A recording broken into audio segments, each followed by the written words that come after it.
Welcome, and thank you for tuning into Imperfect Me, where it's all about transparency, connecting, learning, laughing, encouraging, love, and living a God-filled purpose life. This is Real Talk and Real Conversations. I am your host, Carisi, and I'm just your not-so-average imperfect girl with gifts to share.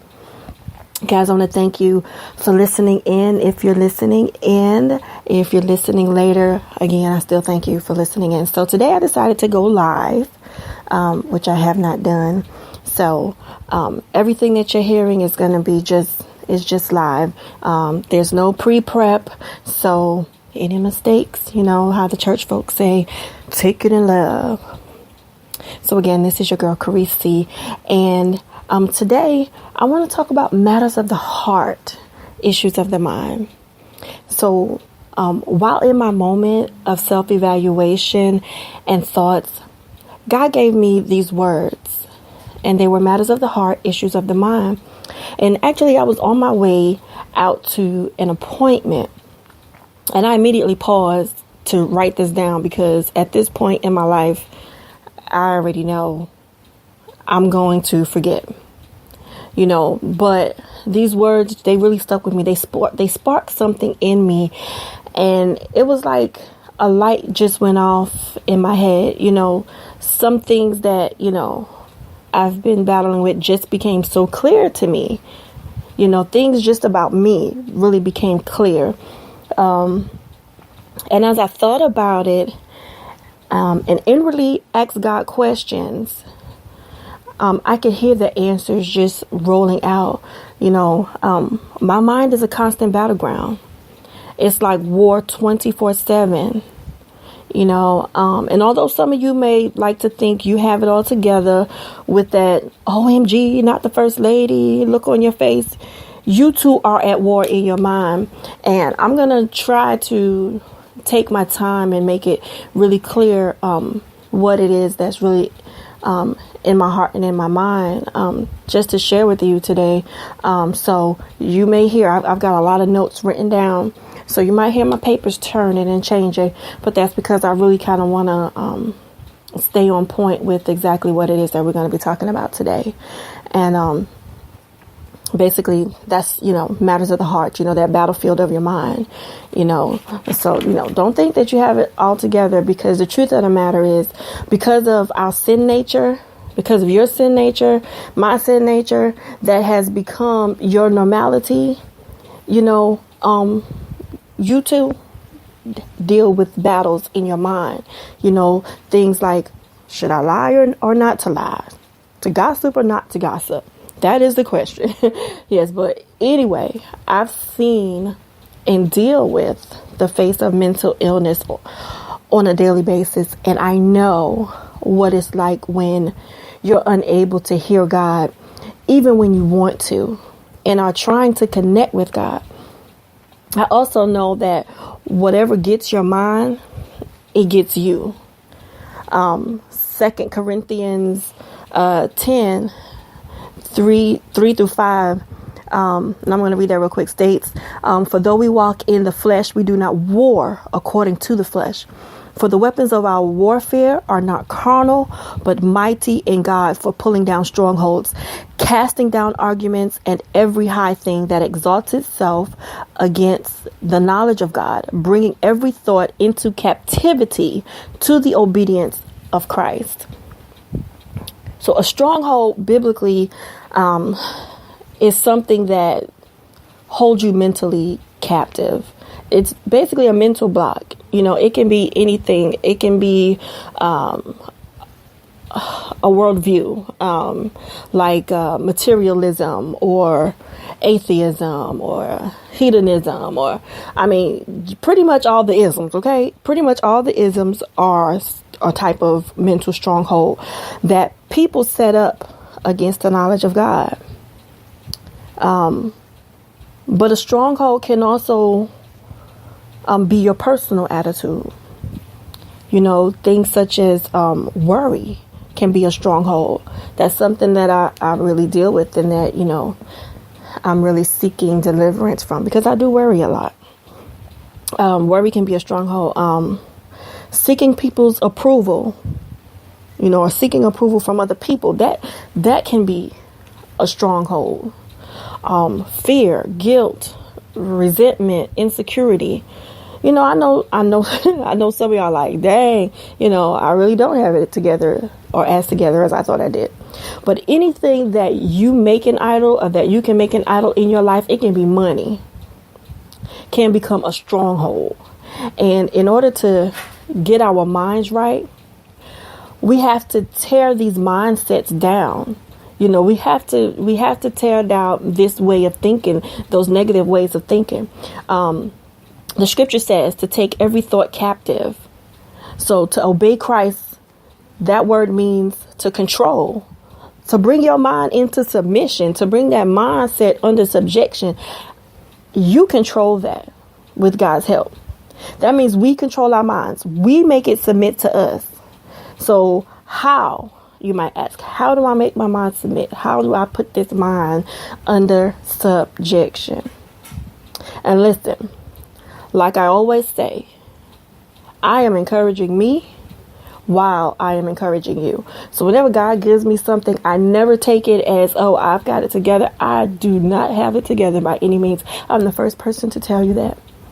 So while I'm encouraging me, I'm also encouraging you, because my mind, I don't know about yours, but my mind, it can be rebellious.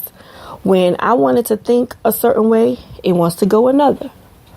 When I needed to ponder on something, it wants to wander. And I know that I'm not the only one with this issue. When I need to pray, especially when I need to pray, my thoughts, they go a whole nother way. They go astray. Some type of distraction, something, comes up. The very scripture that came to my mind, thinking of this, was initially Matthew's 26 and 41, when Jesus spoke to his disciples, and he told them to watch and pray lest you enter in temptation. And the scripture says the spirit indeed is willing, but the flesh is weak. I also thought about Paul. I found Romans 7:19, and that really fit perfectly into really where I was trying to go in my mind with this, because sometimes my mind is like all over the place. Like I have a billion trillion thoughts, like right now while I'm trying to do this little broadcast in like 15 minutes. But Romans 7:19, it says, for I do not do the good I want to do, but the evil I do not want to do, this is what I keep doing. So our broken minds will lie, or cause us to lie to ourselves. We lie to ourselves all the time. We do it all the time. For example, we tell ourselves that things aren't as bad as they really are, or that things are better than they really are. We like to put on a front for people. We tell people we're doing okay when we're really not okay. It's like, oh, it's not a big deal. When someone says something or does something, oh, it's not a big deal. It's okay. But really it is a big deal, so when really, it is, it's like everybody now likes to say how real or authentic they are. My husband talks about this often, and he has a sermon that's called, I believe it's Are You For Real? Or Counterfeit Christians. That's what he calls it, Counterfeit Christians.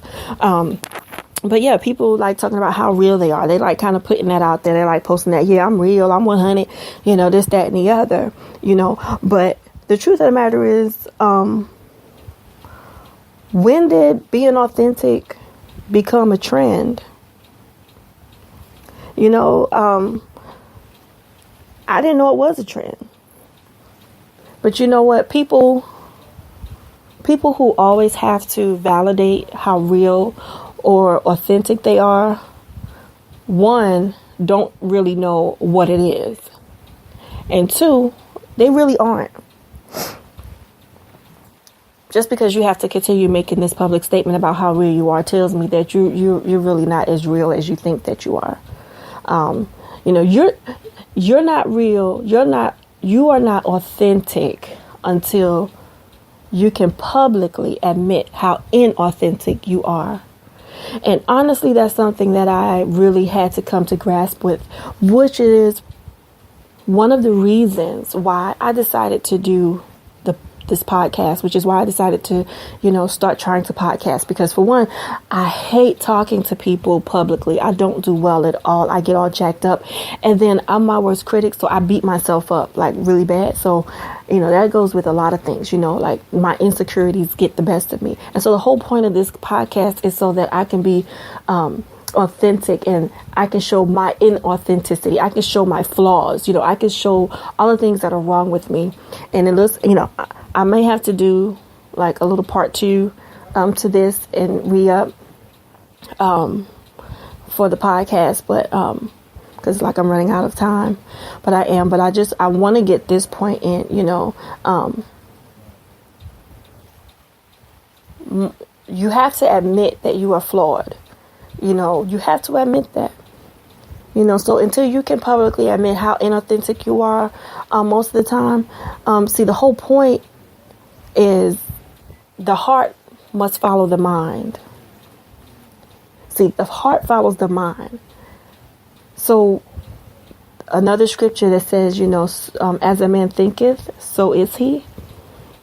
That means that your heart follows your mind. So if in your mind you speak negative, or you speak, things against yourself, or you think a certain way, or you have a negative mindset, guess what? All of those things that you speak out, all those things that you put out into the atmosphere, that is exactly what you are, because your heart is going to follow. So in your heart, you truly believe that this is what it is. You really believe that. The heart cannot go alone without the mind. And so we're down to our last 2 minutes of this particular section. And I'm just going to come right back. So don't go away. I'm going to go back and I'm going to continue live. So just stay tuned and we will be right back. I appreciate you guys listening to Imperfect Me.